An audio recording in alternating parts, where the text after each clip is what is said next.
Bu videoni albatta ko'rishingiz kerak. Varaqa xamirli somsaga razrexитель solib tayyorlab ko'rganmisiz? Unda bu videoni oxirigacha tomosha qiling. Ikki xil nachinkali somsa tayyorlashga qaror qildim va ishlarni boshladim. Birinchi nachinka uchun mol go'shtini mayda to'g'rab oldim. Ketidan o'rtacha maydalikda to'g'ralgan piyoz hamda mayda to'g'ralgan kartoshka, zira, tuzini solib yaxshilab aralashtirib oldim. Ikkinchi nachinka uchun esa qovoqni cho'rkadan chiqarib oldim va mayda to'g'ralgan piyoz, zira, ozgina miqdorda shakar va tuz solib yaxshilab aralashtirib oldim. Nachinkalar tuz bir-biriga o'tguncha xamirlarni yoyib oldim.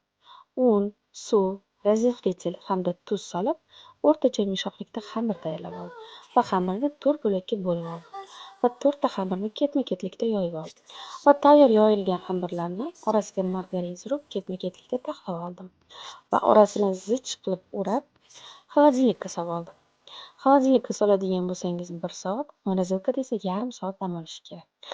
Xamirlarni qanchalik zich o'rasangiz, varaqalari shunchalik chiroyli bo'lib chiqadi. Va dam olgan xamirlarni kesib yoyishni boshladim. Yoyish jarayonida asosan chetlarini yoysangiz, varaqalari chiroyli bo'lib chiqadi. Va tayyor xamirlarni trend bo'lgan yo'nalishda, ya'ni choynakcha yordamida bukib oldim.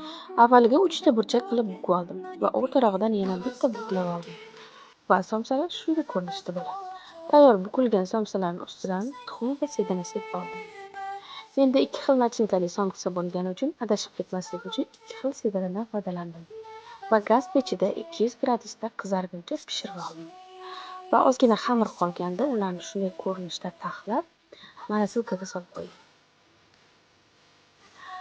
Xamirlari qisir-qisir somsamiz tayyor. Bu retsept bo'yicha tayyorlab ko'rmagan bo'lsangiz, albatta tayyorlab ko'rishingizni maslahat beraman. Somsa tayyor, yoqimli ishtaha!